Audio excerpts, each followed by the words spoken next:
Good afternoon. I'd like to bring the meeting to order for the Board of Finances for this evening. So, all right, new business. We have election of officers for the Board of Finance. Can I get a motion for the election of officers for the year? What do you need? We could either elect officers, or I think what we've done in the past is we've just voted to just mirror the standing board as it stands now. We can do it either way. However you guys want to do it. Okay. All right. Can I get a motion either way? Motion to keep the same officers. Okay. I'll second. A motion and a second. Any discussion? Hearing none. All those in favor? Aye. Any opposed? That motion will carry.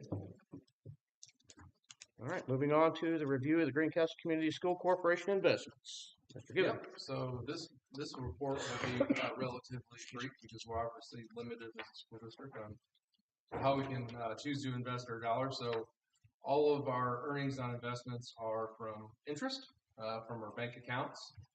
And you might recall past couple of years, at the end of the year, we always review which banks and which banks are going to give us the most interest on our dollars. And the interest rates have been pretty good in our bank account. So we earned just under $360,000 for the last calendar year, which is light years more than the past couple of years. So that's been a positive thing for us. So you can see on the right-hand side, when it came to budgeting season, we're conservative with our estimates, and we estimated $60,000. And obviously, we brought in just under 360. So overall, very, very positive. We'll have to monitor that as economics fluctuate or change. And that's just an information item, no action on anything with that.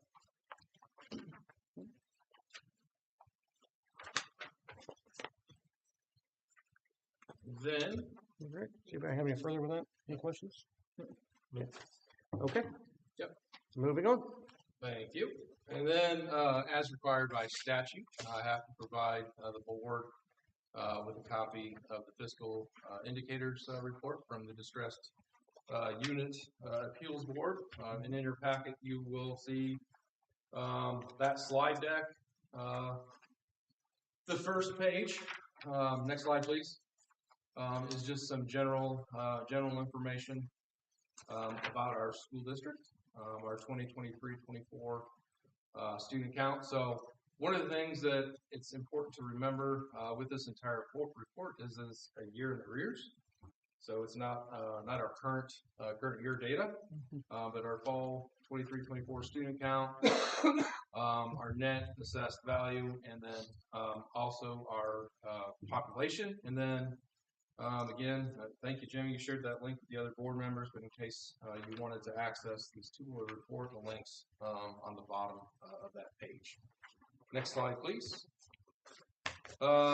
This is just a report of our average daily membership going from 15-16 to 23-24. And you look at it, it shows the blue is the fall-in person, and the green is the spring-in person, because we know that right now we have two different count days tied to finances. And you can see that it's it slowly declined there from 15-16 to today's date, and it's somewhat kind of plateaued off the past couple of years, and that's not too different than just trend in the state with declining enrollments. Next slide, please.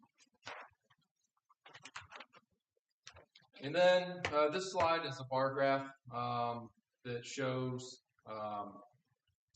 our fund balances for many different funds. And as you can see, normally when I share a lot of reports with you, I'm talking about our local dollars, which are primarily funded through property tax or state tuition support. But these graphs also include some of our federal funds. And so it's just, again, it's a year in the rears and shows those balances with that. Next slide, please.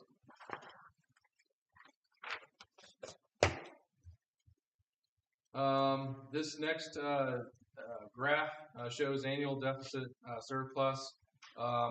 Bear in mind, this is for all funds, so it's not just our local funds. This is also the federal funds.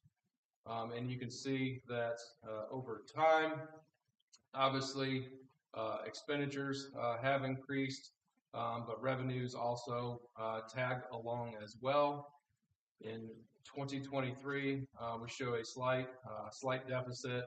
Again, we have some federal funds, but overall, very positive monitoring our cash flows. Next slide, please. And I think it's very kind of telling on this one, and you can look and you can see fund balance as a percent of expenditures. Again, it's never our intent to become a bank as a school district, right? We have certain expenditures, or excuse me, certain funds designated for specific expenditures. But at the same time, we know that we can't predict year to year, and occasionally you may have a lean year. We may be looking at a couple of those moving forward. So you do want some cash reserve to kind of help you through any tough times with that. So overall, very positive with where we're at right now. Next slide, please. This graph is just a revenue by type. So as I mentioned earlier, this covers federal funds, state funds, any other local revenue. And it just kind of helps to show kind of the spread or where we receive most of our funding from. And in looking at that, you can see that our state funds obviously make up the largest percentage of our revenue types as they should. And then the next slide, please. And this is operating referendum revenue. So if we had an operating referendum to where we charge a rate and a levy or generated a levy to bring in some additional dollars, this is where that information would be reported. But obviously that's not something that pertains to us. So again, it's this information that's a year in the rears and something by law that we have to share with you at our Board of Finance. Absolutely. If anybody has any questions on it. What the current assessed value is, do you have an idea what that looks Yeah, we grew 99, just under 100 million. So we're like 623, something like that. I will actually share that number later tonight. Oh, wonderful. Thank you. Yep. Anyone else have any questions? Comments? Okay.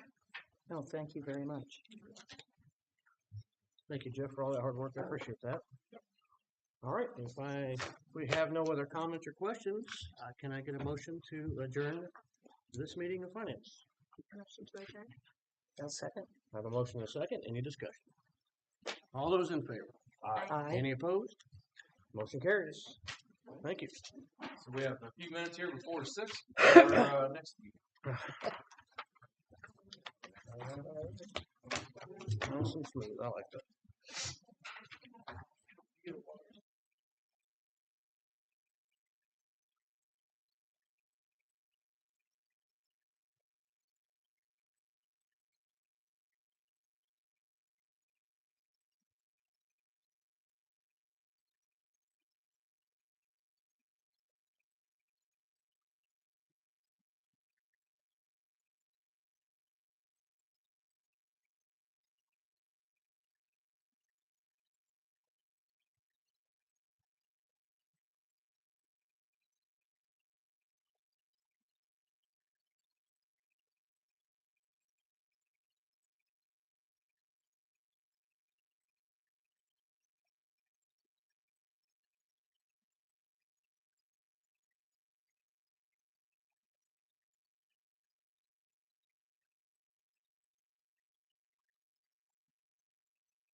If you're good, if you have 6. I have 6. Good evening. I'd like to call the meeting to order with the Pledge of Allegiance. Mr. Gibbons. Thank you. We have a student. There we go. I pledge allegiance to the flag of the United States of America and to the republic for which it stands, one nation, under God, indivisible, with liberty and justice for all. Thank you. Well done. Yeah, thank you. Well done. Good evening, everyone, and welcome to the January 2025 meeting of the school board. All right. Do we have any adjustments to the agenda? Nope, there are no adjustments to the agenda. I like this it. month. Outstanding. All right. Cool. Mr. Gibney, do we have any recognitions this evening? Yes, we do. Mr. Roberts.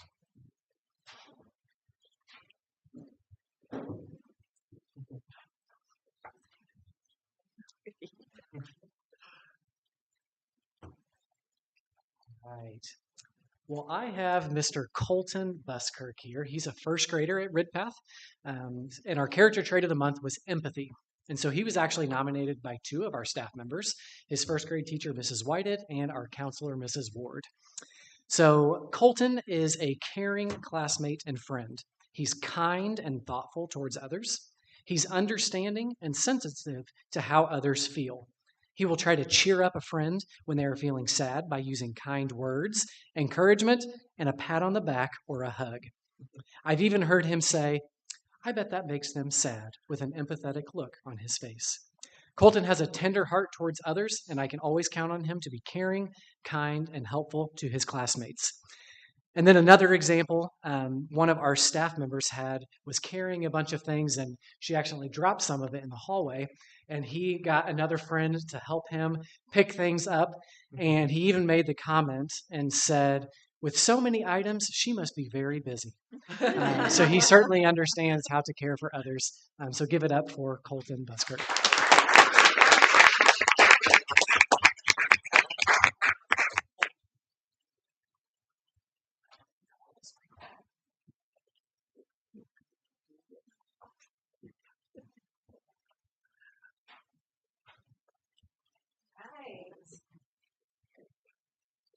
All right, I have Kiko here, and Kiko is a first grader at Deer Meadow, and she, shows a lot of empathy in the classroom. And so Mrs. Hill, her teacher, is here tonight, and she's going to share some of the wonderful things about Kiko.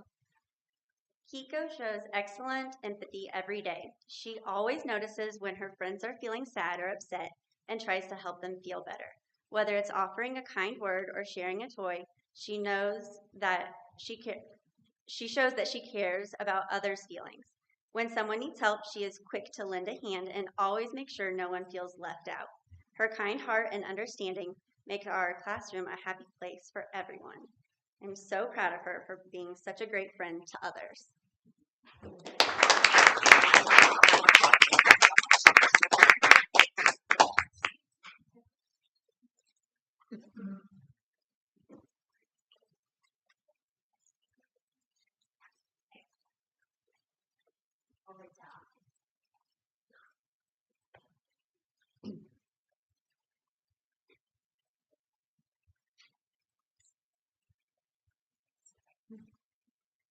He's so excited to be here. I'm on the spot. So this is Lincoln Wells. Lincoln is our TZ Student of the Month for the character trait of empathy. He is from Mrs. Mitchell's 5th grade class, and she said she wasn't able to be here tonight, but she did say that this is something that he showcases daily among his peers. He's always kind, respectful, and helpful to all of his classmates, regardless of the situation. And I will also say, in addition to this, Lincoln is also our student council treasurer, which is not a position that's a lot of fun sometimes, but he does a great job of keeping track of that with our treasurer in the office. And he is also a member of our TZ flag team that puts out every day and raises and lowers the flag. So we are so proud of Lincoln.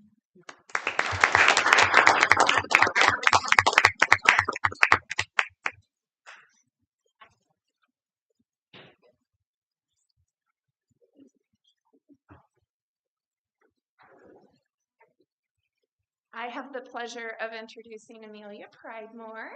She did a wonderful job at Pledge of Allegiance, many years of experience, right? You were nominated by Mr. Shirk for your kindness that you exhibit at all times. So empathy is our trait, but what he recognized about you is you are always looking out for others, always there to help anyone that needs help. Other teachers chimed in that they've seen you hold doors, always ask if everybody's okay, checking on not only your friends that you're super close with, but other students as well, if they're having a good day, and always saying hi and making sure everyone feels safe and welcome in our building. So we appreciate you for that very much. So Amelia Pridemore.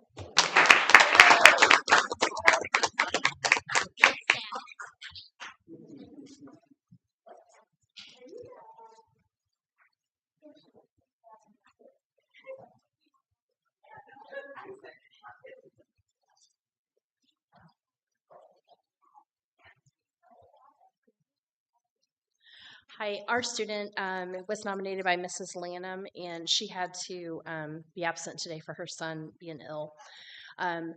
So she nominated Adeline. She said she's known Adeline since middle school, and there's so many wonderful qualities that she could mention. She's such a wonderful young lady, but she wants to limit and focus on being nominated for empathy.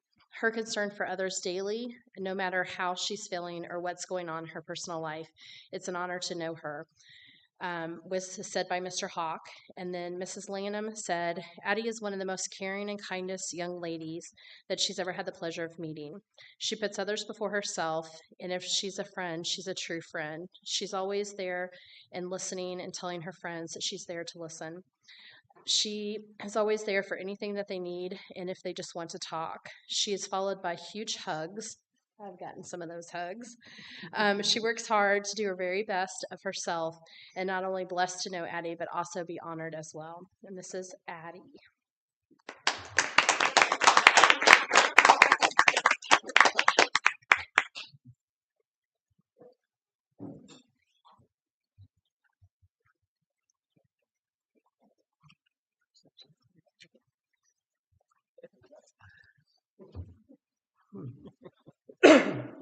Congratulations to our students of the month. It's always nice to see their bright, smiling faces when they come in here. It's exciting. So, congratulations to one and all. All right, moving on to public comments. Looks like I do have someone that wants to come up and speak. Megan?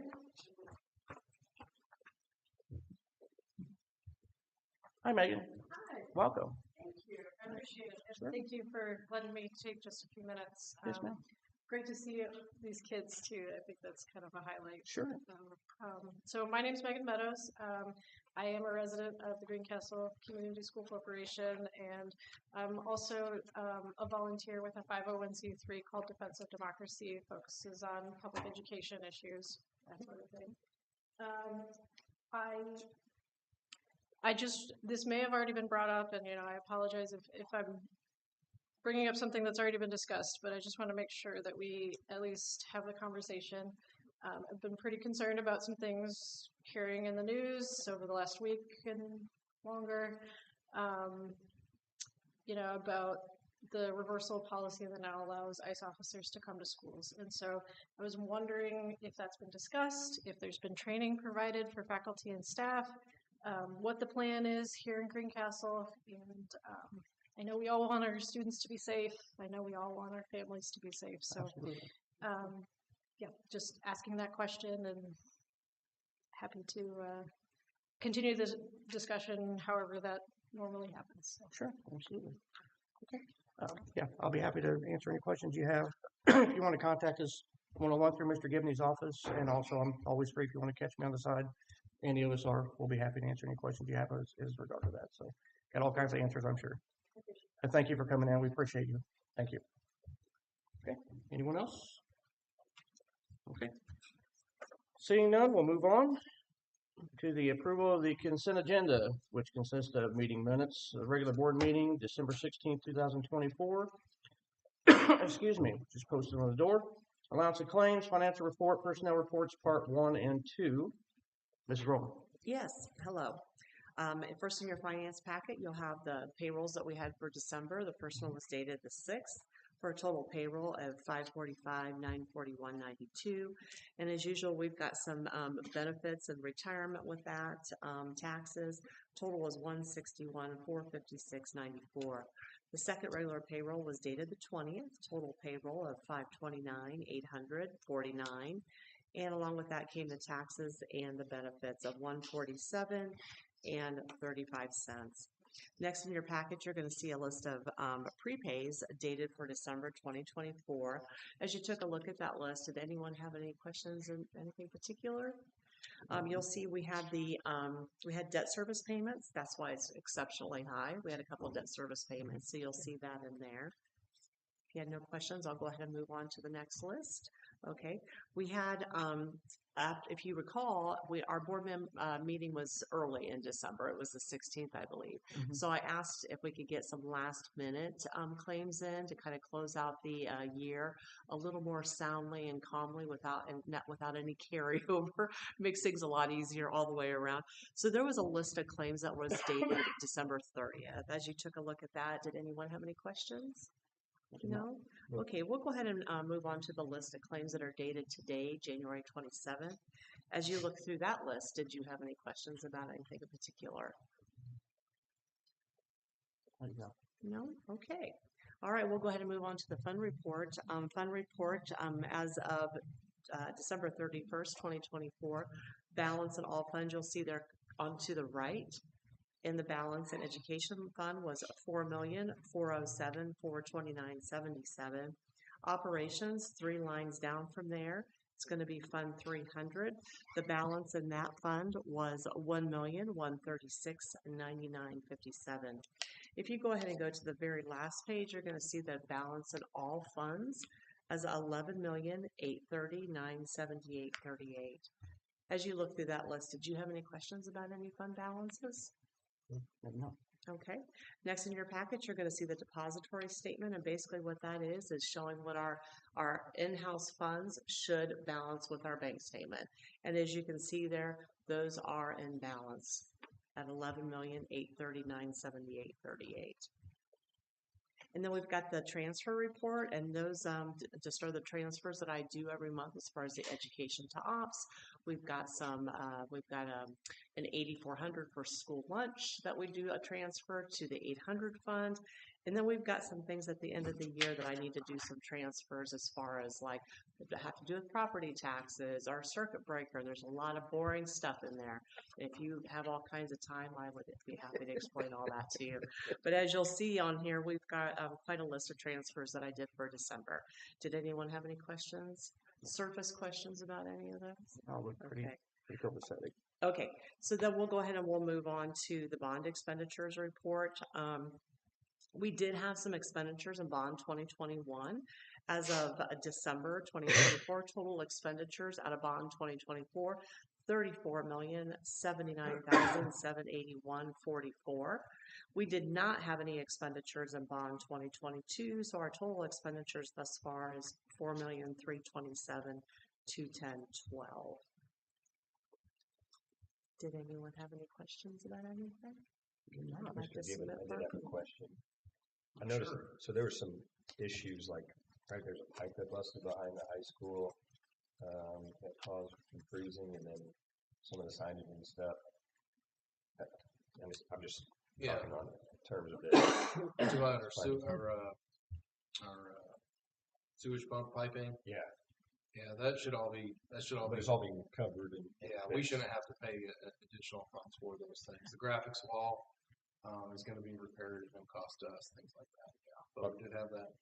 The new sewage pump pit that helps to, as we pump uphill from the stadium all the way up to Washington Street, we had to essentially add another like lift station, so to speak, there to handle the new locker rooms and the oxygen and the bathrooms. And so there were a couple of elbows that busted out on that during when we had the heavy freeze, and so those have been fixed. And we should be working on that. Yep. Anyone else? Okay. Can I get a motion to approve? Motion. Second. I have a motion and a second. Any further discussion? Hearing none. All those in favor? Aye. Any opposed? That motion will carry. Thank you, Mr. You're welcome. All right, moving on to reports with the Assistant Superintendent, Mrs. McPherson. Yes, so actually, the principals and I are going to share with you our middle of the year data. We have worked really hard the first semester, and we want to share all of the good things that are happening. Next slide, please. So I'm just going to go over our district and This school is goals. printed in your Yes, packet, I so you don't apologize. have to It's in the stress- back. stress Yes. to read on the screens. Yes, it's small on the screens. Our district and school goals that we set in the late summer once we got all of our assessment data back from the state. And how we determined those goals is we collaborated as an admin team, and we looked at our end of the year scores. We also looked at the pass rates of our neighboring schools and the Indiana state average to kind of see where we fell within all of that. And we determined that an increase of 10% of an overall proficiency for our assessments was decided because it was a substantial increase. But we do feel it's a realistic goal that our teachers and students can obtain. Also, this goal of 10% will set us apart as academic leaders in our county and state, because if we are able to add that 10% to what we did last year, we will be ahead of our neighbors and above the state average in our state assessments. So I'm going to just give a really quick example of how our principals set grade level goals. I'm going to use first grade as an example. So last year, at the end of the year, our kindergarten, they earned or were at a 64% pass rate on their end of the year dibbles. So when we were looking at what we want them to do as first graders, our principals and teams decided we're going to add that 10%. So that same group of kindergartners who are at 64% in the spring, our goal for them is to be 74% this spring. So we're going to hold those kids at that 64. We're not going to lose them, right? And we're going to add 10% or more by that end of the year to reach that goal. As you will see in the slideshow as we go through, each building tracks their data on a consistent basis using not only our assessment data, but they use classroom data, things that they're doing one-on-one with the students to make the best instructional decisions possible so that our students are growing academically. If the end of the year goal is met already, which we actually had that happen, so that's exciting, the principal will work with that grade level team to set a new goal for those students. And so that's kind of how that will work as we move forward. Questions about the elementary piece of that with the goal setting. So I'm going to transition a little bit from elementary to high school because it is a little bit different. Mrs. Goodpaster and her team set a goal of a 95% of students in each grade level will be on track with their credits for graduation. And so what they're doing is the office staff and then a few of their PLC teams are really focusing in on tracking student credits earned. Tracking students who are earning their credits the first time in a course and who aren't earning the credits the first time. And then those who aren't, they're using some targeted intervention time, that 0 hour, working with them to figure out, okay, how can we help the student get back on track so that they don't get too deficient in credits where it feels like they can't make it out. We want to get them there to that senior year for graduation. Does that make sense? Mm-hmm. Any questions about that piece for the high school? Okay, you can do next slide, please. So this is our middle of the year reading iReady data. So iReady is our formative assessment that we take at K-8. I don't have 6th through 8th on there because they did the iLearn checkpoints in December, and they're doing the iReady now. So their data is not ready yet for the iReady. There's lots of ready words in here. But you'll notice also that we don't have a district end of the year goal for iReady. That's because we have a lot of assessments happening right now, and we really wanted our teachers and admin team and students to focus on those specific ones, DIBELS, and then our state assessments of iLearn and iRead. That's not to say iReady is not important. Actually, our teachers use it quite a lot when they're forming their WIN groups. It provides a lot of instructional resources for them to use, and it's a good predictor of how the students will perform on iLearn. So even though we don't have that district end of the year goal, it's really important that they're taking that. And as you can see for our reading, we did have a substantial increase in all of our grade levels from the beginning of the year proficiency to our middle of the year proficiency. So I'm really excited that how hard our teachers are working and doing those targeted interventions, that we can see that that is progressing and that's working. You can do the next slide for I that. have a question. Sure. Yes. So you, can you explain dibbles? Yes, I will. I have that coming up on the next slide. Is that okay? I was just asking in general, like what dibbles overseas for everybody to know what dibbles is used for as in general, and then I'm going to tie it to a question that I have on this slide. So DIBBLES is our reading foundational skills assessment. It's primarily in K3, so it's testing our students on their phonemic awareness, letter naming, decoding, and then fluency in that too. So you said that 64% of the kindergartners were at the end of the year were passing it on DIBBLES, is what you just said. But at first grade, they're at 11% on the beginning of the year. For iReady. For iReady. It's a different, so iReady. It is a different assessment, I understand that, but how can it be that big of a difference from an end of the year assessment, albeit it's still based off of reading, that big of a drop over some? So DIBBLES is given on a one-on-one basis, and they're quick 1 minute like progress monitoring tests with the student and the teacher. iReady is a longer assessment, and there's a lot of more like comprehension type questions, so it's a completely different assessment. It's hard to compare the two with those. I'm not sure why we had the drop at the beginning of the year in first grade. It could be different reasons. We took it at the very beginning of the year in August when we first started school. There's always a little bit of a summer slump with that. So there's just different factors on there. I can find out more information now and get with you and figure out a little bit why there's a difference in that. That'd be great. When they take it at the beginning of the year, is that their first exposure to a standardized test? Yes. So in kindergarten, we don't take the iReady until mid-September to give them a chance to learn how to be in school. And then in first grade through 8th grade, we take it usually like the second full week of school. Any questions on the iReady for the reading? Okay. For math, you can see we had a big increase in our math as well. We don't have a separate assessment for math like we do for DIBBLES. We just have the iReady. And again, our teachers utilize this data to form their win groups and determine the skills that the students need to be retaught, as well as predictors for iLearn. And so we're really excited about that movement with our kiddos. Any questions on the math for the iReady?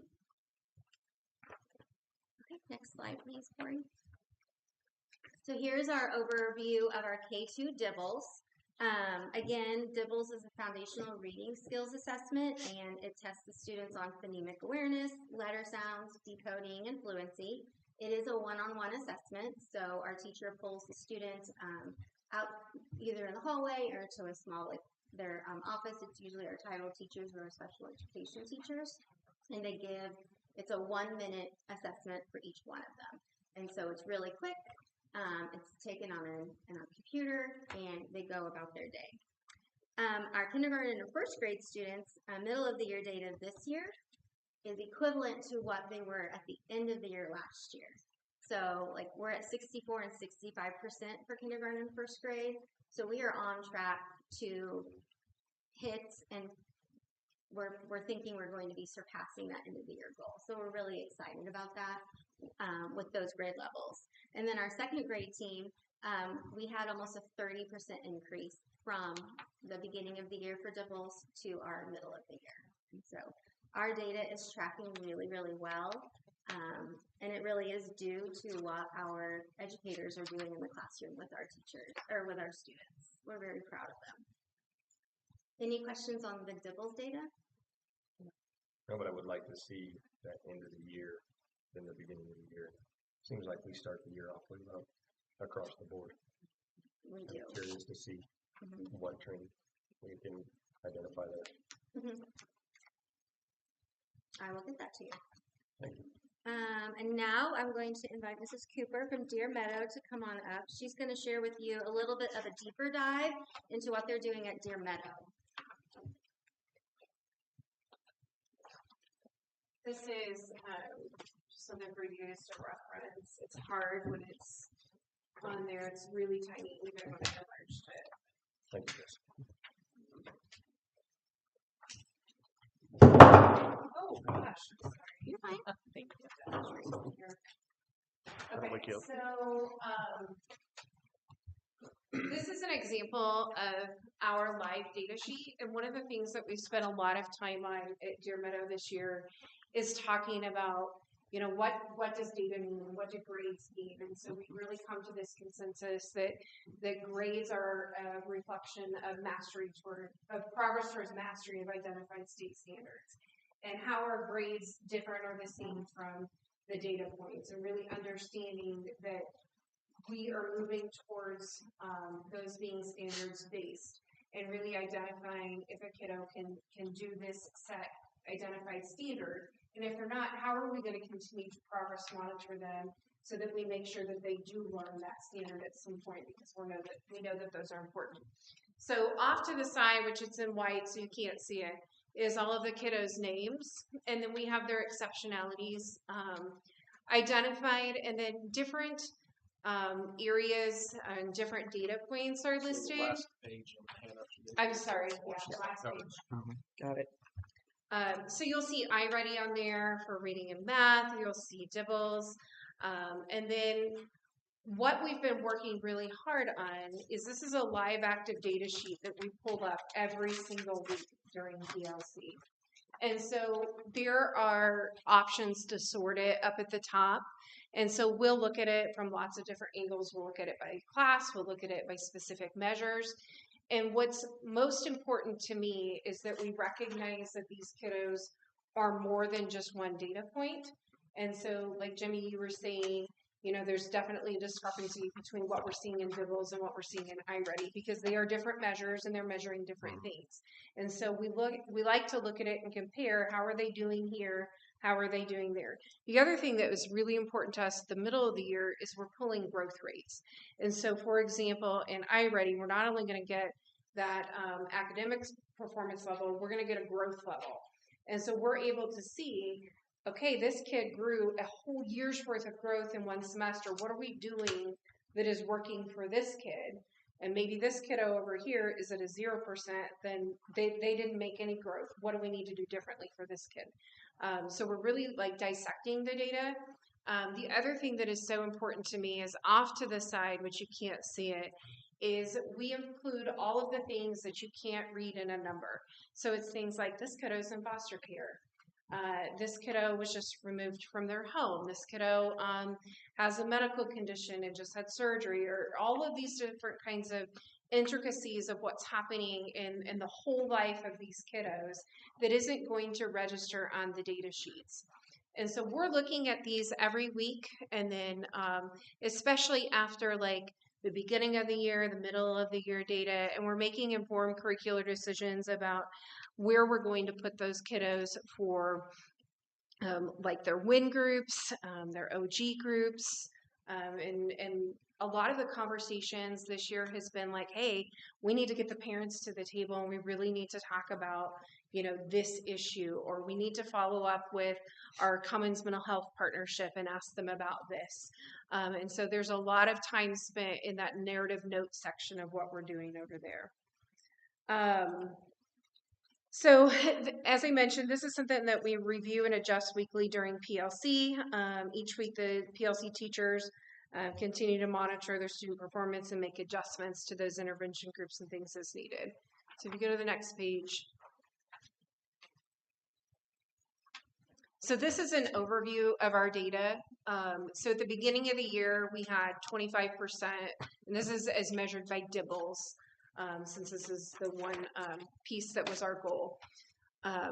So 25% at the beginning of the year in kindergarten, that was 22 students, and then middle of the year, we are at 66%. So that's 55 of our 83 students, and so that was a growth of 41%.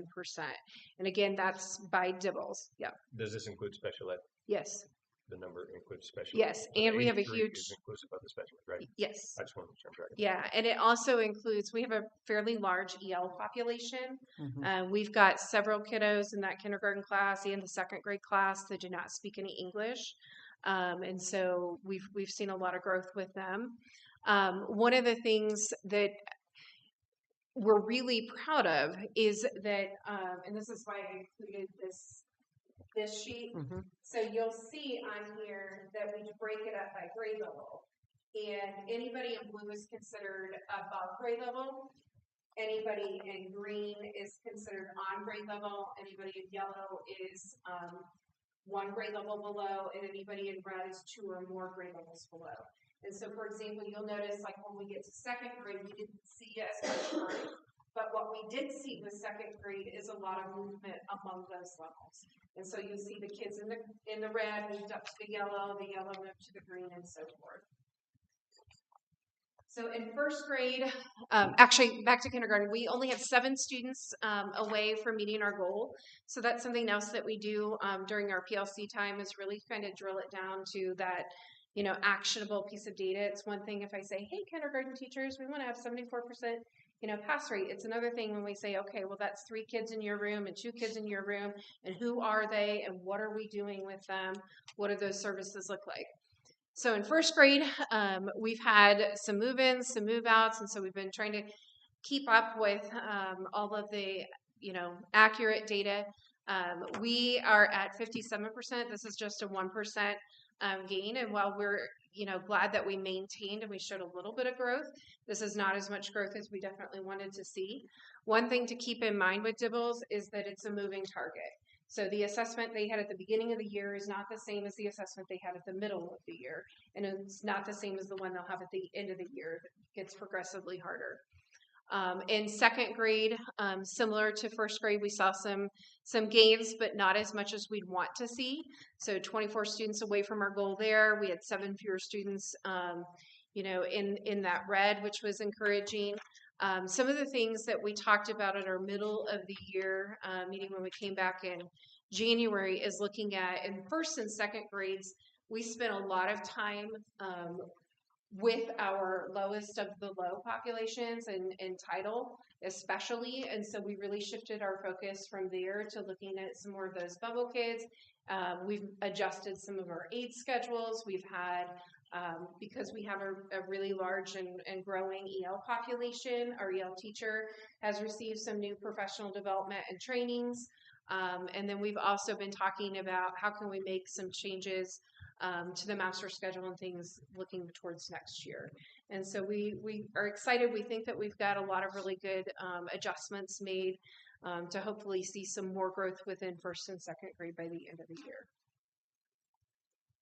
Any questions? No, I did put on your first page, I would argue that the notes section is probably the most important piece of getting the relationships Absolutely. and understanding how to reach the kid. But this is phenomenal on it to have Super that cool. available to it. Absolutely. Mhm. And I can't even tell you how important it is to what we do. I mean, we have this up every day. We have it up every week.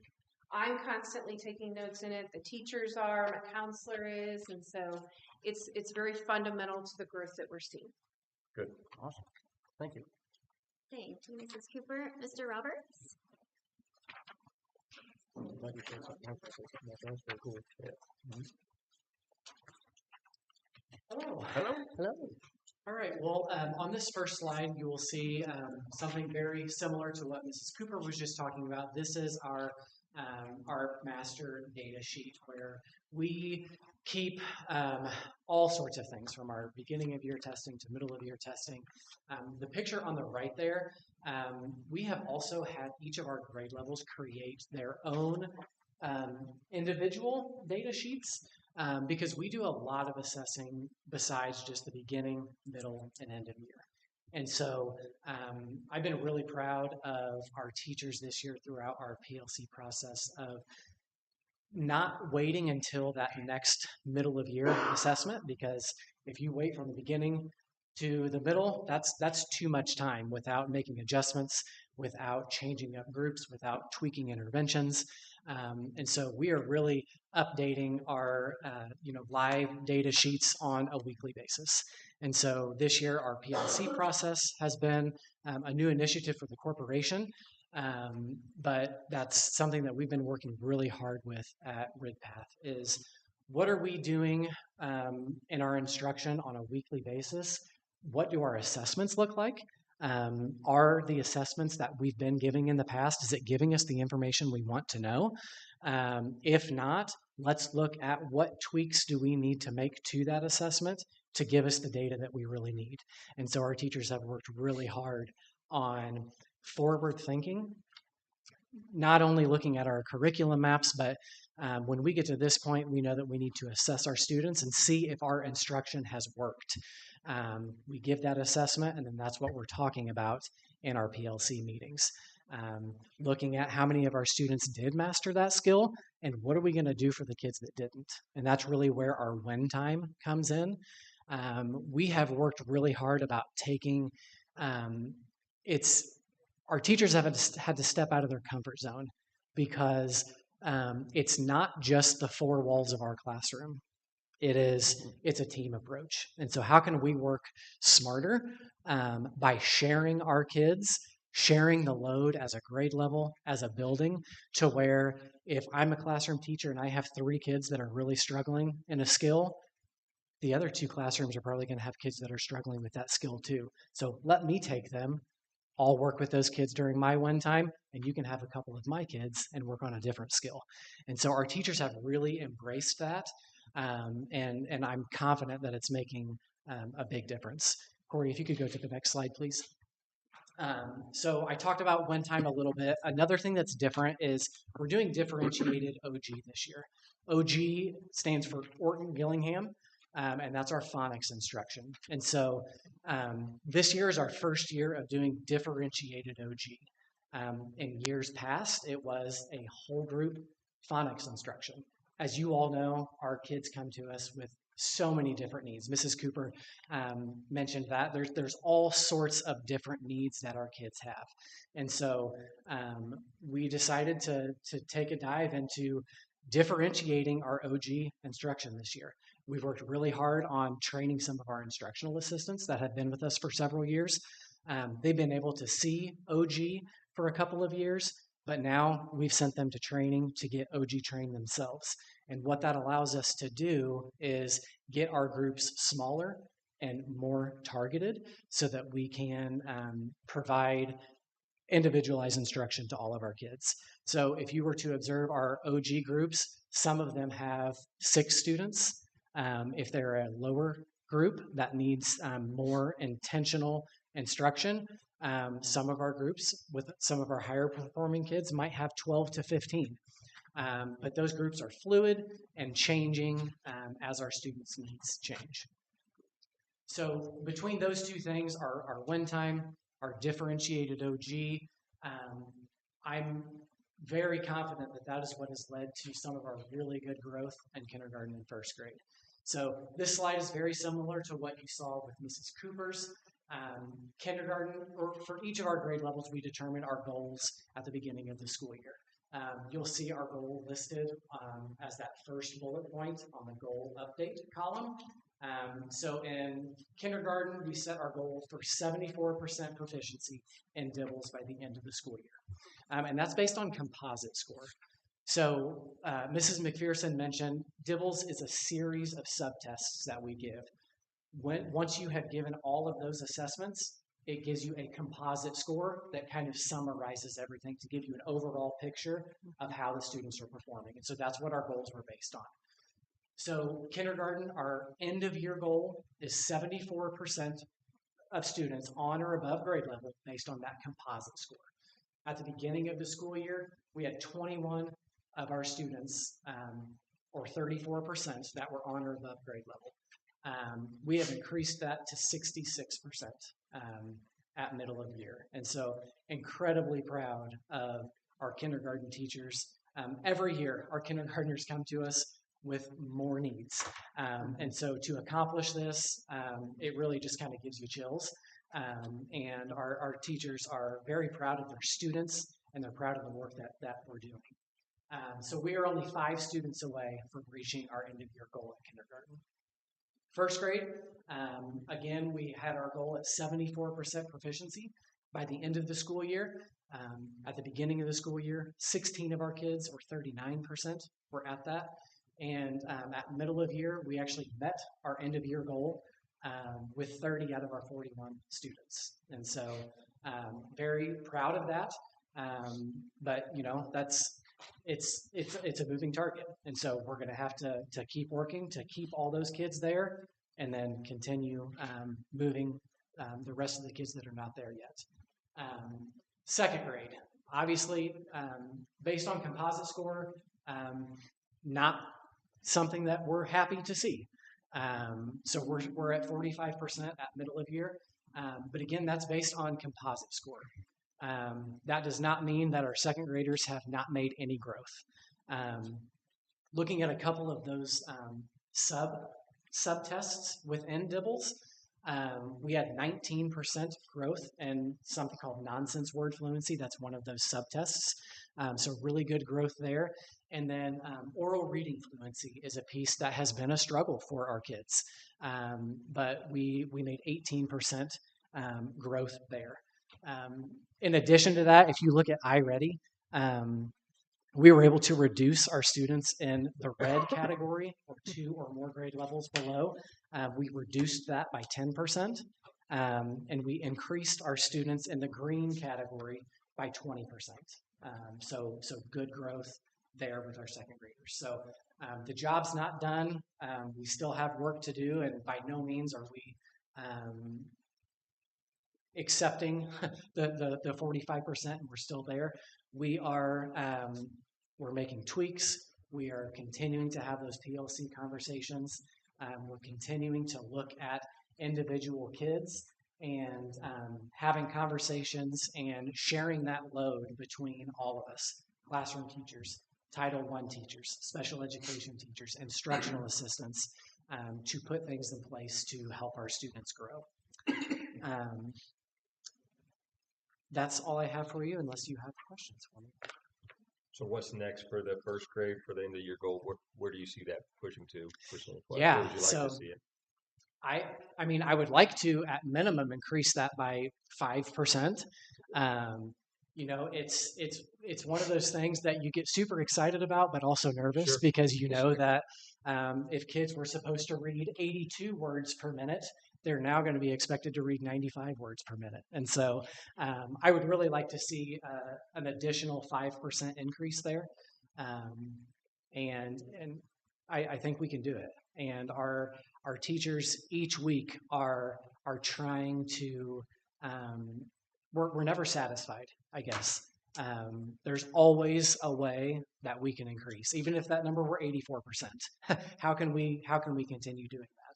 And with all the changes that have happened with the science of reading over the last couple of years, we've made some really good changes curriculum-wise.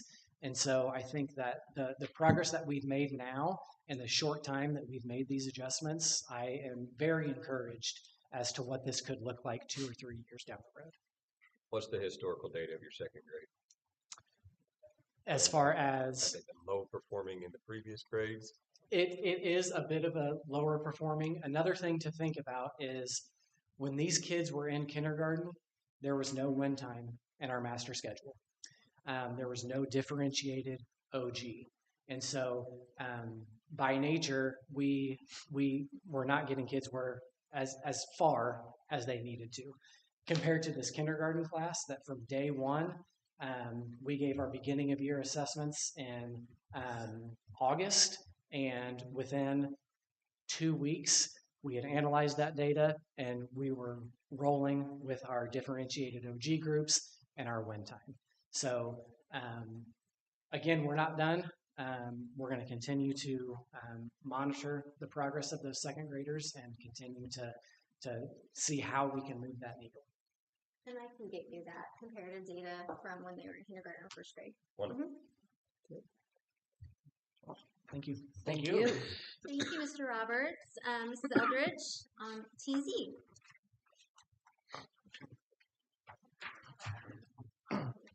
So we are the bridge between the primaries and the middle school. And so we get to take students who are learning to read in second grade and somehow sort of shift them into reading to learn. So we do still have a lot of students who come to us without those foundational skills. So what we're working with is tracking a number of different data points. So our students in third grade will be tested on iRead 3, which is a high stakes test for the state of Indiana. And that's where a lot of that DIBELS testing information feeds into. So we pull in our WIN groups for that extra support. We also have Title I support at TZ in the afternoon. So our data sheet, this is just a snip of one of our data sheets for third grade. We have a data sheet for each grade level, similar to the other schools. And we are tracking for fourth and fifth graders. We also have their third and fourth grade data as well. So we can see data across time from the time that we get them until they leave us. And then I forward that data on to Selena. And I'm sure we'll get Brandon and Brittany's data next year as those kids move up to us as well. So we're really looking at a complete picture of students' data across their education with us. We pull this data sheet up in our PLC meetings at grade level teams every week as well and look at where we see, especially after a benchmark assessment, where do we see weaknesses, where do we see trends that aren't strong, how are we going to shift support for those students. Again, pulling in all of our resources. Thanks to Mrs. McPherson, we do have a lot of additional staff trained in OG now. We had some fifth grade teachers attend the science of reading over the summer. Our librarian is now trained. We have some IAs that are also trained. And that just gives us the ability to respond to the data in the best way that we can, to target where students need support and to make sure that we have the folks that can take care of them. So you can kind of see across. We have our checkpoints that you'll see there. That's new this year. We are piloting it for iLearn, and those are siloed data points. So the state is also changing the way that they are handling things. So those checkpoints are specific to standards that are taught at a certain time of the year. So it is basically a snapshot of how are these students doing on these standards. And the state has been better. They are kind of building the plane as they fly it, but they're getting it together to share with the teachers the blueprints for this is exactly what we're going to be testing. This is how the question might look on the test. And so that's an additional piece. Those checkpoints will then lead to the summative of iLearn at the end of the year. So again, they're not building on each other, but they are, okay, in the first quarter, teachers should have taught these standards. The checkpoint is going to assess how students are doing on those standards. And then checkpoint 2, so on. The state has also offered an opportunity 2 for students. So if they take checkpoint 1 during the window that's offered, and we talk a lot about this at our PLC grade level team meetings as well, we are starting to have those conversations with students. This is how you did. We have a lot of, especially fourth grade students. Fourth grade is an interesting year in our building. There's a lot going on in your life when you're a fourth grader, and they will sometimes say, you know, I didn't do my best on that assessment. I would like another chance. So teachers are having those data conversations with students, and then after some reteaching, giving them another opportunity to take that checkpoint. And so that gives us a little bit different data points. So you can kind of see of those students who took opportunity 2, how those scores may have changed. And that gives us another piece of information on how to support that student. So yeah, blues, greens, yellows, reds, that's kind of how the iLearn scores are set up. The nice thing about iLearn is it is a consistent scoring pattern. So the state has standardized that, so we can see that solid growth from year to year on the iLearn assessment. I will say one more thing about the PLCs. It's been a great addition to our staff, just having that designated time every Wednesday to come together review the data, look at what students need, bring in counselor pieces, come-ins, if DCS is involved in the student, and then deciding, is this a student who would benefit from an additional monitoring through the MTSS process, which is multi-tiered systems of support, which we provide for every student through WIN. But then there are some students, when we start to see that downward trend, we pull in the parent, we see what we can change or add to make an additional tier of support for the student in the area of need. So then the next slide. So this is our iReady data, which aligns more closely with iLearn summative at the end of the year. So you can kind of see we have made an increase. One of the reasons that you see that 51% for every grade level across the board, our students are responsible for passing iLearn in language arts and math. So the state breaks those numbers down for us as a school. They'll say you have this many kids who passed language arts, this many kids who passed math, but then they also like to put that number together to talk about you have this many students who passed both. And so that's the number that we need to be at 51%, because last year, I don't have that number off the top of my head, but it was pretty low. In fact, our end of the year iLearn scores for third graders, it was 27% at the end of the year.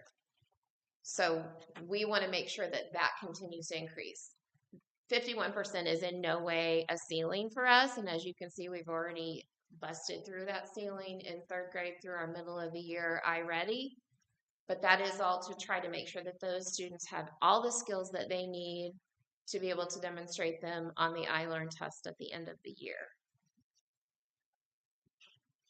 For third grade, one of the things that we've done, we have that additional data point of DIBELS. So we're looking at their reading score in iReady and their trends with their skills there. And then also looking at their DIBELS foundational scores. And so this year, at the middle of the year benchmark after Christmas, we looked at those students who are at risk to not pass the iRead3 test. And we've developed an after-school tutoring plan that started last week. We have 8 groups now, 8 small groups of after-school tutoring. They're between 3 and 5 students. They're from 3 to 4 p.m. They may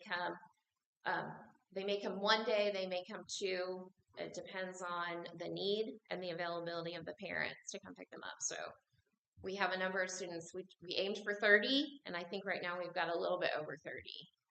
So we actually added a teacher today to that, so we'll continue to hone in on the needs there and invite more students as we can. But that is going to be an additional support that we can provide for students as we look to increase those reading foundational skills. So same with the 4th grade. I'd like to see historical data, especially with the son in the 4th grade. I'm curious. Yeah. There. Thank you, Mrs. Eldridge. Mrs. Clemens for middle school.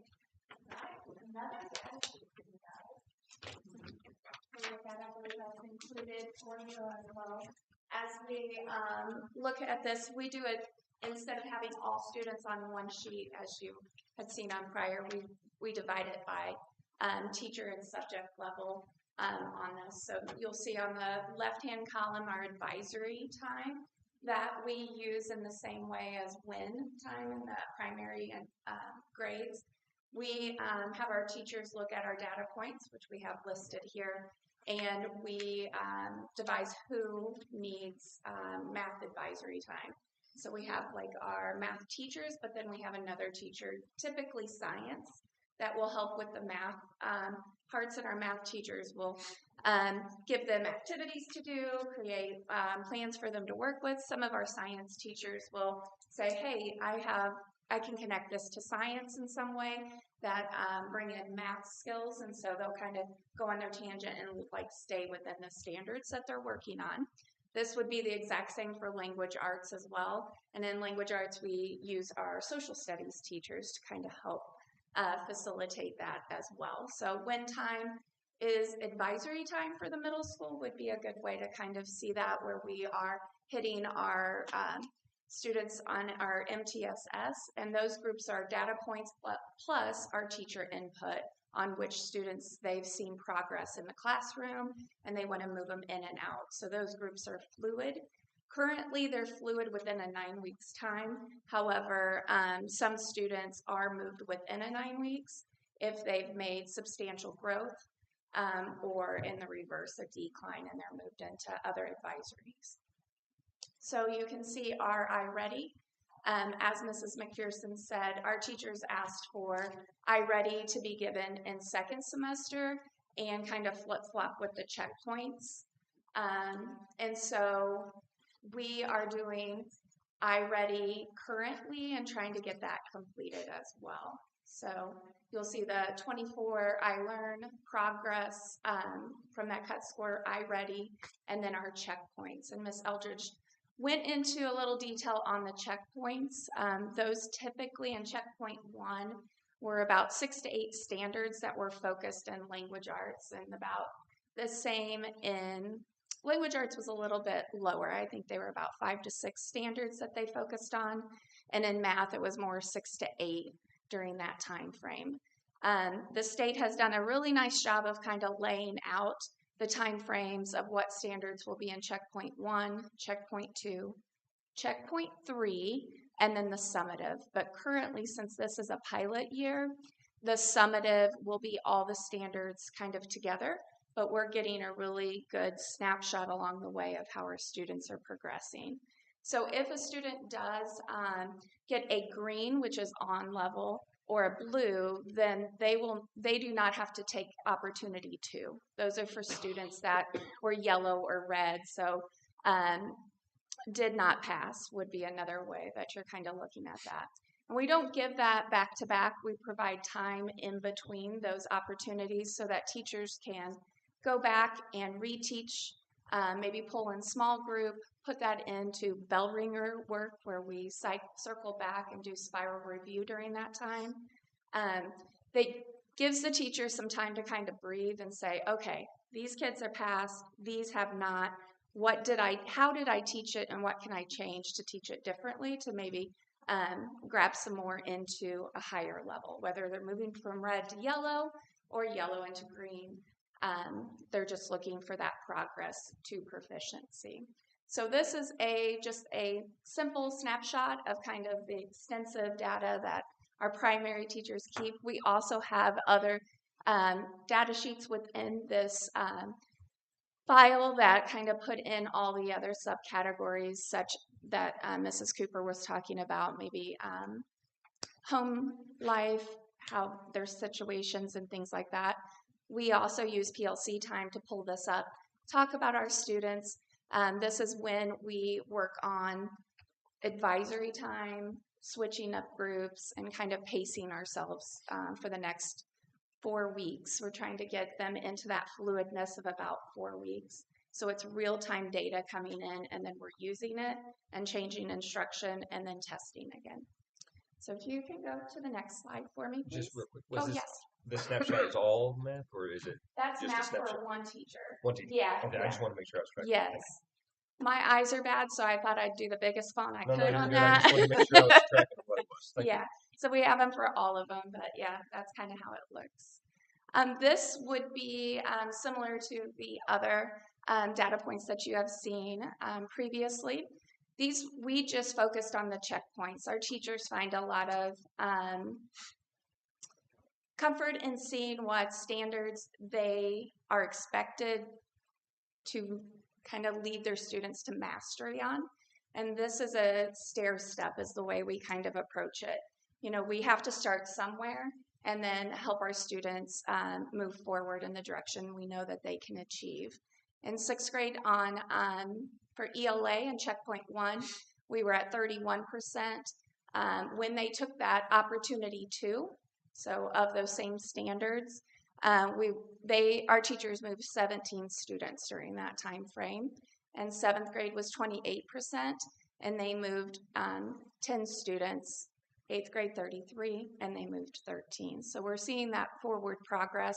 Language arts has a just larger, broader standards, and so those take a lot of time to develop.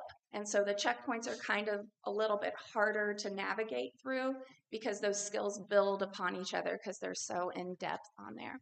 You can see our goal, where we are going. We like to tie it into how many students, just like our other schools are doing.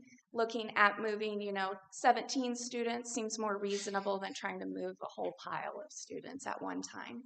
Our math progress as well, looking at moving 16 students, 6th grade, 8 students in 7th, and 6 students in 8th grade. And so as we are compiling checkpoint 2 data, we'll have that as well to see how many students we were able to move from opportunity 1 to 2, and that data again for checkpoint 3. And then the summative grand finale at the end of the year will be looking at all of those standards together and kind of seeing how our students are progressing at that time. Any questions on checkpoints in the middle school? All right, thank you. Thank you, Mrs. Thank you. Clemens. Finally, we have Mrs. Goodpaster. She's going to talk to us about high school and especially talking about like our redesign and how we're attacking that. So the beautiful thing about all of them is regardless of where they end up on the data, we get them. And we've got to graduate them in 4 years. So we are actually really excited about the new graduation changes and the new diploma changes. So you'll hear me say a lot of personalized because when a student comes to us, we have 4 years to get them through or less and be productive members of our society. So the fact that we've got these new diploma the redesign for us, that's a big thing for us. So down at the bottom, you'll see that there are 3 different areas of focus of employment, enlistment, and enrollment. For today, I'm just going to show and use enrollment. So everything that you're going to see today is the exact same thing in enlistment and the exact same thing in employment. So the top part of it, the freshman is going to be a big focus for us. So everything that I'm going to talk about, if you have a prior or a current 9 through 12th grade, they're not going to fit into the criteria that we're talking about. This is just going to be current freshmen, starting in 29.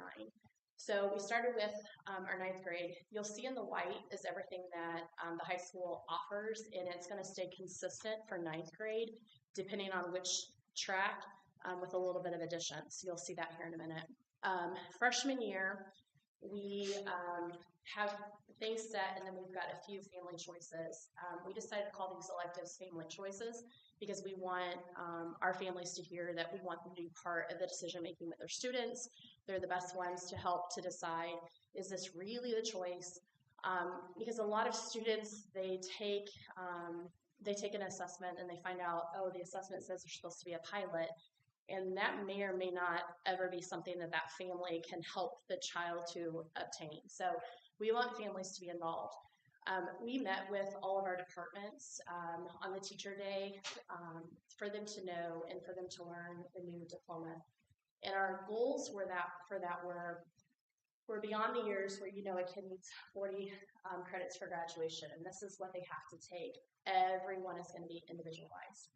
So we wanted them to be a master of their content area, science to know the science criteria, English to know the English criteria. So part of that feedback from band and choir were, what happens if I have a band and choir? How does that fit in? So you are going to see band and choir be the actual focus because we realize we have a lot of students in band and choir. So we wanted the families to see that. So if you go on to the next one, the other option that students will have a choice of is the honor seal. And the honor seal is really more or less like our honors diploma that we have now with some other additional criteria. And you're going to see that in purple. So now you start seeing a little bit more color.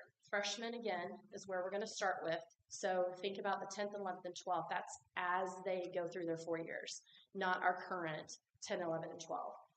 So the freshman continues, still the same year, whether they're in the general content up above or whether they're honors. 10th grade year is where they'll start taking some of those college courses, and that's in red, which is our ICC. which stands for Indiana Common Core. That is our college credit, dual credit courses. So you'll see those in red. Everything in purple is that additional seal. And again, we have this for the other seals as well. Bring in the last one. Thank you. So then the last one is our Enrollment Plus, Honors Plus. So this is above and beyond. This is where our students really take the academic route. And as you see there, they still can be band and choir and still take a complete full load of academics. This is also where our students will fulfill the ICC requirement and end up with an associate's degree or certifications.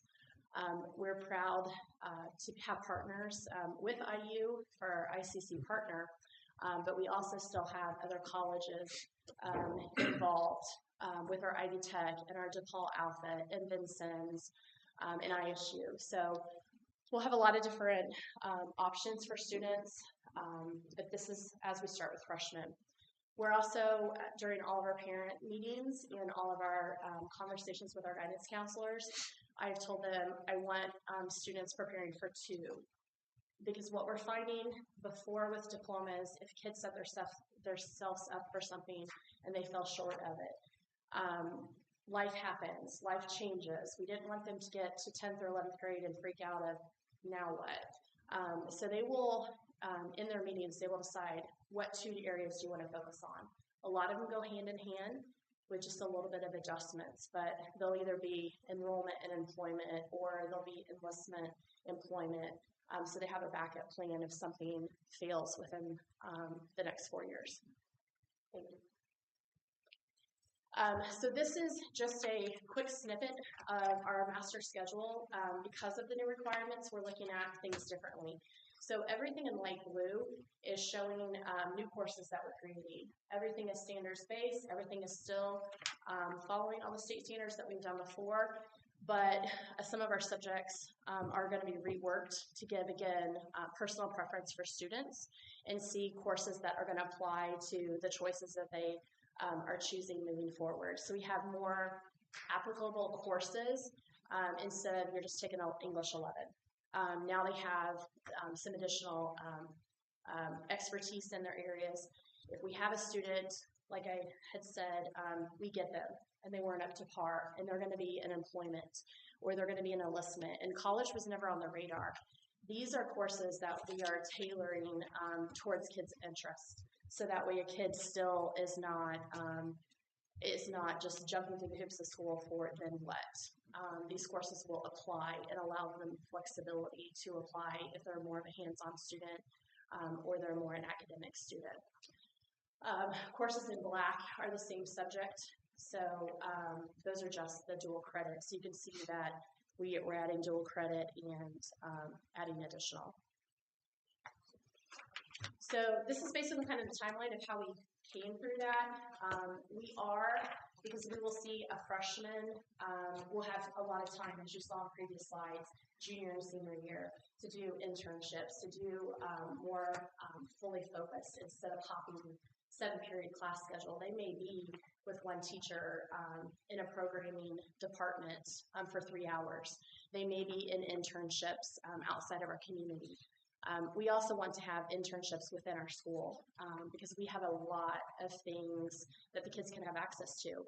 And in talking with the mayor, they don't have a lot of jobs for our kids. So she has reiterated, the more we can give opportunities to our students in-house and the more things we can do with them in-house, we're pairing with businesses. Businesses are telling us the things that they need. They come into the classroom with our students. We teach those students those skills. They hire them in the summer. They'll hire them post graduation. So we are taking a handful of kids. We have 7, Mr. Kendall and Mrs. Shuey have, that we're doing these internships using these new requirements so that way we can see where the shortfalls are, what do we need to tweak, what do we need to change prior to getting the whole class of 2029, knowing that we still had a few years. January 3rd, just again, we took, say, from all of our teachers, one of our things, you're going to see U.S. history is jumping down to freshmen because 8th grade, they have the curriculum matches right back up. It didn't make sense for us to have it junior year when it can roll right in, and then allow that flexibility their junior year to do more internships in and outside of our school. We will be having counseling meetings, and one of the things that we thought would be really important with Mrs. Clemens and I speaking is that our guidance and counselors go down to the middle school, and so they're going to talk with the middle school. And again, not get into all the little weeds, but give the overall arches that kids can have choice and kids can have a different seal option, and what does that mean, and how can they do things within their classroom, how can they do field trips that match up, how can they add those opportunities. And then we always have a parent meeting with freshmen for scheduling, but this time we're going to turn it into an open house because we know that although freshman year is pretty specific what they need to take, after that there's a whole big guidance. So our foreign language department's coming, our fab lab, our art class, our business teachers, our science labs will be open for our parents to see that no longer is it like when we went to school, we choose 2 science classes. A kid could choose a whole path of science and still get that. And so we want them to see our spaces. And just reiterating with parents and with kids, every time we speak, we're personalizing it. So we're going to have some options. We want you always having 2 skills focused, so we have a backup plan. And we'll still continue the scheduling meeting with our high school students, but what we're constantly reiterating with parents is our freshmen through 12th grade, they're still going on with current guidelines as we prepare for the new, so that would be difficult. Juggling that with parents of, no, this applies to this kid, not this kid. So we're trying to get everything personalized. So our guidance counselors came to me and they said, all right, we got a whole bunch of skills. We got a whole bunch of changes. We got a whole bunch of things. How about we rearrange how we do the guidance? And so I heard them out. I talked with Mr. Gibney. No longer with A through L and M through Z. We are looking that it's going to be a good idea for us to go to 9 and 10, 11 and 12. So we'll have a guidance counselor that stays within 9 and 10, and then we'll have a guidance counselor that moves with them 11 and 12. But they're both involved in each other's areas, so they know our 9 and 10, Miss Shuey, she's doing the testing for junior and senior, so she sees what is to come and why. Mr. Kendall is doing all of our junior and senior internships that he's invested with the 9 and 10 to see what are their interests and what opportunities do we need to have available for them when they're 11 and 12. So our motto basically is going into personalization and make us tell you no. We've had the graduation required, or our goal of 95%. We've had that because the state's always been so low. 88% was the state high in 2023. Last year, everyone was ecstatic because we were at 90%.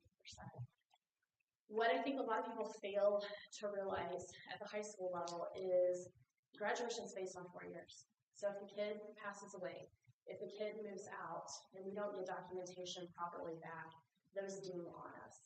If a kid moves out of state and that state doesn't share with us, that kid is a ding for us. We're happy to say everyone that fulfills 9 through 12 with us graduates. So that is our good thing. It's the kids that I already know I'm going to take a hit on right now in 9th and 10th because they've been MIA. And I can see them on a Dex report. So internally, we're about 99.3% graduation, but what the state records, we are not. So that's going to be the focus for us is instead of getting them all pushed out senior year and everybody focusing on senior, it's like, okay, we need to rethink. We got to get them really involved 9th grade year, 10th grade year, so they have that passion, that drive for what is going to help them be successful junior and senior year. And then hopefully they stay. And then our 18-year-olds, when they turn 18, don't get an argument with their parents and bounce, and that they'll still stay because that happens too. So one thing you just touched on was, I know we've been working on expanding our dual credit opportunities. Oh, yeah. Did you kind of make sure that that Yeah, was there? we started out with 2 teachers that were dual credit. 3 could have been, but 2. I'm happy to say for this next school year we have 10. And then we have 3 more in the waiting for the following school year. So we partnered with IU for the simple fact that IU offered all of our programming. So teachers, the minute they say they qualify and they say they want to teach a dual credit, they instantly can teach a dual credit. They pay them for training, they pay them to get their master's, they pay them to get their certification, and our teachers can teach it. The other programs, we love our other college partners, but they just didn't have that flexibility right now. So you will see a few of our start IU, and then maybe bouncing over to IU Tech or ISU long term, but IU is allowing us to be able to get that window in. So yeah, we're up to 10. By the following 25-26, we should have 13. But we also know too, ebb and flow, right? At any given moment, someone else outbids a dual credit teacher and they go to another school system. So we know that's really important that we keep the culture in our school, that we keep their opinions and their thought processes and their input for our students, but also realizing that we have backup plans. So our goal for 25-26 is to be beyond ICC general requirement. So if we do lose someone, we don't lose ICC also. Yep. Any other questions? How are we looking on licensing overall? I mean, with the new requirements, are we good? Yeah, we are. All of our emergency licenses have all switched over now. Everybody has their licenses, and all of our dual credit is all in. And then we've got our plan that will jump in 25-26. Wonderful. Thank you. Thank you. I know that was a lot of information. Thank you for taking the time to listen to all the good things that are happening and our action plans for helping our students grow. I will be sure to get that historical data for you and then the 2 assessment information. It'd be great. I think we're data driven with a whole lot of relationship and rigor to be successful. So I would love to see what that number looks like for the high school in terms of how many we got on target for graduation, post-graduation, in terms of who's enlisting, who's going through education, where they're at in that process, if they've taken the ASVAB and sworn in for the military, and then also that gainful employment. What is that gainful? Just kind of see where we're at. Maybe some special ed input too to see where we're at as a district in special ed. And I count us with what I did, the numbers today, we sit at 51% in reading and 44% in math. So if we can get some top down too from Jeff and Becky in terms of a goal too to tie as a district as a whole, I think it's going to be better for us. And that's just my thoughts on it. Thank you. I like it. Yeah, thank you. Thank you, Mr. McPherson, and kudos to you and your team for all the hard work on all that stuff. It's fantastic. Thank you. Okay. Is that all you had for us this evening, madam? That is all I have for you. Okay. All right. Moving on to Mr. Gibbons. So I got about another hour and a half. Outstanding. No, I'm kidding. I don't want to rush through because I do have important information to share as well. But just a few updates. Our ADM count date is on February 3rd. And so that second count date tied to funding. Won't go into depth this month, but with Bond 2024, our projects and some of those funds available. Working on, even though it's mostly complete, finish up that middle school hallway flooring project.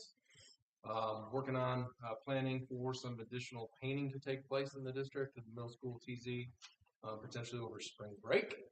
And then working longer term, continuing to kind of build out some of those additional projects with flooring and just a lot of just general maintenance that has been deferred time and time again.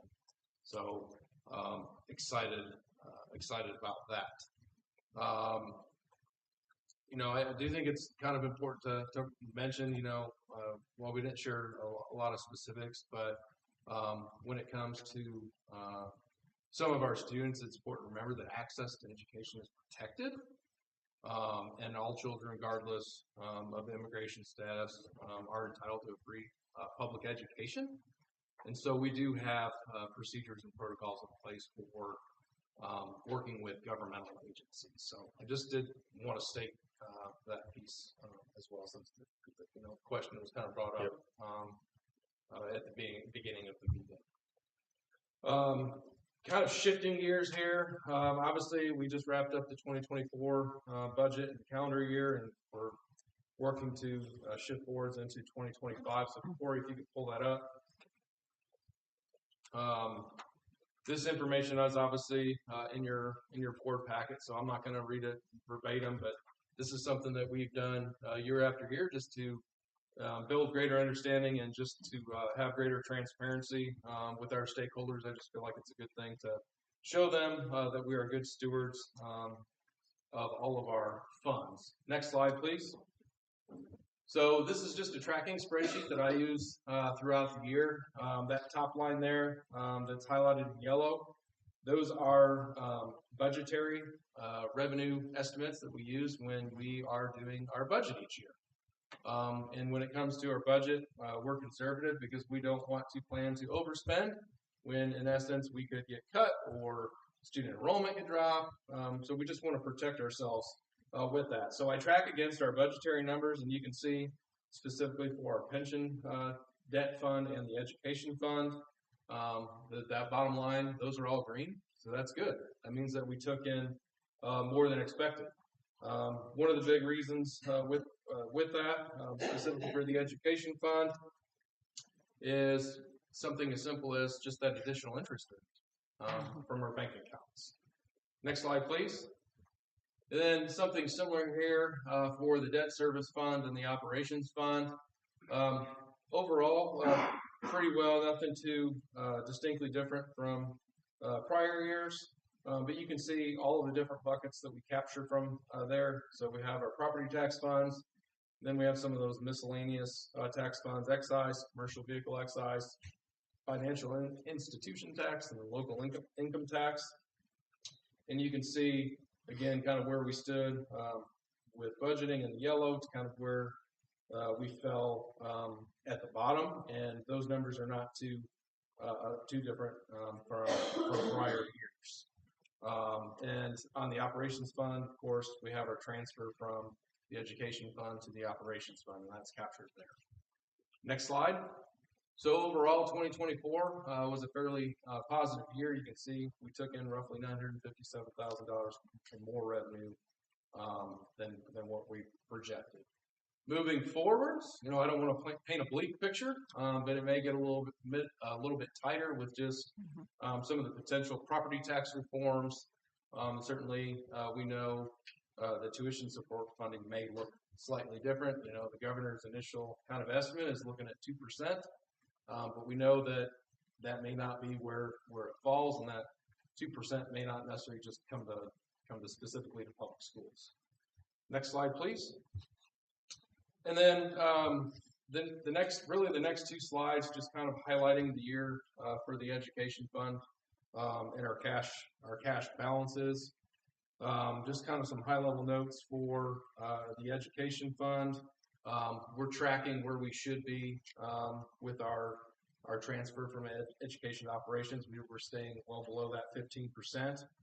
Our end-of-year cash balance increased by roughly $876,000. So you can see we ended December sitting at roughly 4.4. But it's important to note that due to legislative change, one of the things that school districts had to do was we had to eliminate our textbook and curricular materials fund. And so now that is now baked into the education fund. And so roughly $645,000 of that is strictly for curricular materials. So we're up, but obviously not that much. So we're trending well there as well. Year-to-date expenditures increased by just over $1 million compared to the previous year. We know that we've been very successful at moving the needle with just compensating our staff and specifically our teachers, moving to a lower first-year teacher pay of $46,800 for a bachelor's degree, and then it's $47,800 for a master's degree, and just continue to kind of move the needle with some of those items. So overall, continuing to trend very positively with that. We'll obviously moving forward want to make sure that we're cautious with our spending so that we don't take the proverbial one step forward and two steps back. Next slide, please. The next slide deals specifically with the operations fund. Our end of the year cash balance decreased by $5,000. So we opened, if you think about it, in terms of revenue versus expenditures, we overspent by $5,000. We had some kind of unplanned expenditures, like pool repairs and things of that nature, that we had to pay for. So again, we want to be cautious of that as we move forward. Year-to-date expenditures increased by just over $550,000. Year-to-date revenue increased by just under $300,000. So just some kind of high-level thoughts on that. Again, we just want to make sure that as we look to contract with law enforcement agency and add some SROs, we just want to be, again, just good stewards of how we're spending. And we might have fewer dollars available in our operations fund for preventive maintenance projects, things of that nature, but that's where Bond 24 comes in to kind of help us offset some of those expenditures. Next slide, please. And so as we close 2024 and move into 2025, and I don't even know if it was, I think it was the end of November, we actually received our budget order from the Department of Local Government Finance. You can see overall, so remember where we start is where we're advertised. Where we advertise, we use a lower AV, right? And we know that a lower AV, that inflates our rates. And as you can see on the right-hand side, that after those numbers come back certified, those rates drop, right? We know that some of those levies are subject to a maximum levy with our operations fund. And so you can see that for budget year 2025, you can see that we expect to have an overall tax rate of $1.2762. And if you look right above it, we had $1.3710. Another item that I would really like to note is for debt service fund. You can see 0.6199. That's identical to what it was in 2024. And that was identical to what it was when we decided to move forward with Bond 21 and 22. We promised our taxpayers that we would work within that rate and not increase that rate. Actually, when we got our budget order back, the DLGF had approved 0.6721.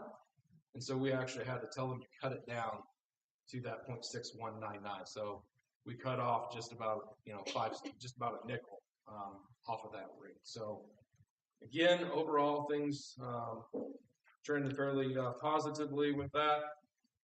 It's anyone's guess what's going to happen at the State House with funding. I think it's well known that we're going to see some type of Hoosiers are going to see some type of relief when it comes to property taxes, but we also know that less revenue is also going to potentially have an impact on us as well. So we'll just have to, we're in a good spot with our cash balances, so we'll just have to do the best we can to prepare to tackle that as it comes.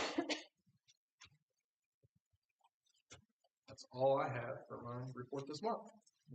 I like seeing the 1.7. That's awesome. Yeah, that's nice. Yeah. Very good. Thank you, Jeff, for all your hard work on that. I do appreciate Yeah, that. absolutely. Fantastic. Yep. Okay. All right, we have no old business. Moving on to new business. Looks like we have several approval requests. Yep. So again, as is customary this time of year, we work to kind of clean up our books, and one of those items is permission to cancel outstanding checks 2 years and older. Specifically, in your packet, you have some items from middle school, high school PCA treasurer. Then you also have some things from Mrs. Roma. And it'd be my recommendation that the board permit us to clean up our books, cancel those checks. All right, can I get a motion? Motion. Second. I have a motion and a second. Any discussion? Hearing none. All in favor? Aye. Any opposed? That motion will carry.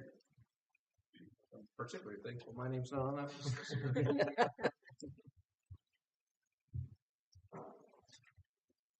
All right.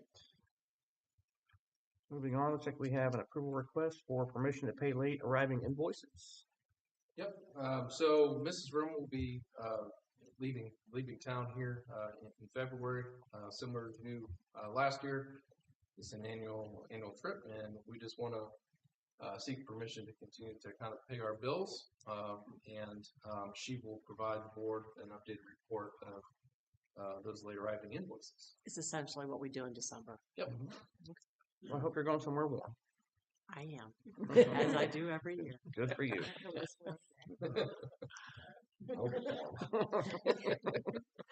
And I'm not telling you where it is. I don't tell anybody where I go.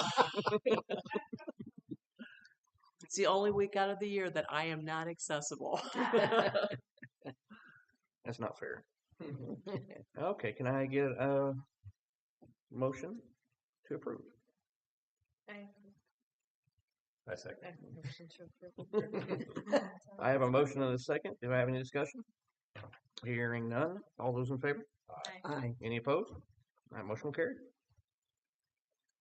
All right, we have an approval request for overnight GHS wrestling to Rochester, Indiana. Yep. So this is the trip that I had emailed each of you about. We had some wrestlers qualify to move on to the regional tournament, which is a nice honor. And essentially, since it was overnight, it requires board approval. We had some inclement weather at that time. Yes, we did. So they chose to leave earlier up in the morning, and thankfully they did, because it would have been a little bit rougher had they not. Yep. Yes. Yep. Safety first. Okay, can I get a motion to approve? So moved. I have a motion and a second. Any discussion? Hearing none. All those in favor? Aye. Any opposed? That motion will carry. I think it's important to note that we had one of those wrestlers move on to the state. And we're going to invite her and some of our other students that we have to honor next month. Excellent. Yep. And those were our lady wrestlers, correct? Correct. And they were. Oh, I watched them wrestle. Whew. I hope they never snatch me up, because they are mean. They mean business, that's for sure. Yeah, they worked really hard, and it's just been a joy just to kind of see the increase in interest. Yep. For sure. Okay, outstanding. All right, I have an approval request for Dell proposal for the Chromebooks at Greencastle Middle School. Yep. So it's time to work towards replacing our middle school devices for next school year, and so in your packet was quotes for 3 items. They're similar as you can be, although each from different manufacturers. And these will actually be paid for out of the education fund, because remember, we moved curricular materials to the education fund, so those expenditures are now going to come out of the education fund, and we have to plan for that with our education fund balance. But we have a recommendation for total cost of $138,150 to replace our middle school devices, and we're seeking to move forward with that before there are any additional increases in cost, and we'd like to get those well ahead of time so we can plan for a smooth distribution. I'll read it out. Can I get a motion to approve? Motion. Second. A motion and a second. Any further discussion? Hearing none. All those in favor? Aye. Any opposed? That motion will carry. Thank you. Thank you for working hard on that. I have approval request for the 2026-2027 school calendar. Yep. So with our school calendar, we always attempt to stay 2 years out.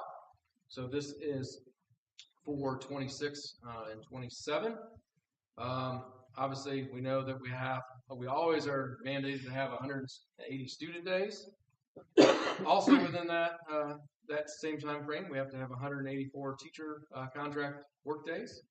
And we also know that all the various different holidays that fall within the school year, a week of fall break, a week of spring break. So what you have in front of you is pretty much a corresponding dates calendar for the most part, because we're not looking to significantly move anything. Probably one of the major differences, and it's just sometimes how the calendar works out, the holidays and things like that, is you can just see that we have one built-in snow makeup day for next year. We didn't have the capability with kind of all the goals for the calendar to build a second one in, because we're already running up to the Thursday before graduation. And, we listened to the teachers. They didn't want to start, if at all possible, they didn't necessarily want students to start on a Monday. They prefer them to kind of start midweek. And so you can't accomplish all of your goals. If you can accomplish most of them, that's pretty nice. So we had a calendar kind of hits those things the best we can, and I'm just seeking approval of our calendar for 26, 27. Does this pretty much align with other schools, or? Give or take a day or two here, or like a built-in, like PD day or something there. But yeah, our breaks are aligned. We want to keep them aligned for Area 30, and it's never our goal to get completely off track, beginning or end of the year either. Okay. But there are some subtle differences at times. But with that being said, that we are 2 years out. They just approve. They're not 2 years out. They approve for next year, so they don't have. Got it. If that makes sense. Yes. But that's why we're looking to, for the most part, using corresponding dates. We've agreed to like where the fall break is and spring break is. Okay. Can I get a motion to approve? Move to approve. The motion is second. Any further discussion? Hearing none. All those in favor? Aye. Any opposed? That motion will carry. All right, approval request for a preschool program at Ridpath. Yeah, so I don't think it's a big secret. I'm a big supporter of a preschool, community preschool. Our district has been. I think even prior to the start of this school year, we listened to our community, and so we want to continue to grow out our preschool program. So our community preschool program. So right now it's parent funded. We're still working on being able to take vouchers. Sorry, there are so many different acronyms we have to remember. I'm not able to speak to the specific one. But at the same time, in addition to expanding preschool, we also want to be able to offer preschool at both elementary schools. So we are looking to start a full day 4-year-old program at Ridpath beginning next school year. There are a lot of logistics still yet to be worked out, but while we continue to kind of work on those, we are seeking approval because we want the work to continue to trickle out. So I think this has been a good thing. I think everybody sees value in it. We know that our students that complete a year or 2 years of preschool, they're that much more ready when they're kindergartners. So we want to stay ahead of the curve with that, and I do say preschool because preschool and childcare are two distinct different things, and we know that we still have some work yet to do that in our community, but we want to specifically focus on expanding our preschool. So just seeking approval to move forward with that. Becky's been working with Brandon and Brittany. We have a classroom identified at Ridpath. They're working on what kinds of materials we might need. Obviously, at some point, we're going to have to work on what kind of staff we might need there as well. And so this just kind of helps to put the wheels in motion. Okay. And in my travels throughout the schools, I see it with Brittany's preschool program she has. It looks like it's an outstanding program. It's doing very well. So I think we're on the right track, and I think we have the ability to do some good programs for that. So. Yeah, and we may even look to expand there. Again, we're here to serve a need, and if we can serve it or fill it, within reason and not set ourselves backwards, like we're going to do that. That's what we're here for. I agree. I like it. Okay, can I get a motion to approve? Motion. Second. I have a motion and a second. Do we have any other discussion? Hearing none. All those in favor? Aye. Any opposed? That motion will carry. Thank you. And I have approval request for, it looks like, several donations. Where we at here? We have the Putnam County Community Foundation, the Greencastle School Corporation for $1,000, professional data analyst to Greencastle High School for a youth tobacco survey for $500, North Salem State Bank to Greencastle High School Middle School FFA for $500, Keystone Cooperative to Greencastle High School Middle School FFA for $1,000, and Deborah King to Greencastle High School Middle School FFA for $500. Very nice, taking care of the FFA. All right. Can I get a motion to approve? Move to approve. A motion and a second. Any discussion? Hearing none. All those in favor? Aye. Any opposed? That motion will carry. Thank you very much. All right. Moving on to the first reading of the Neola policies, volume 37, number 1.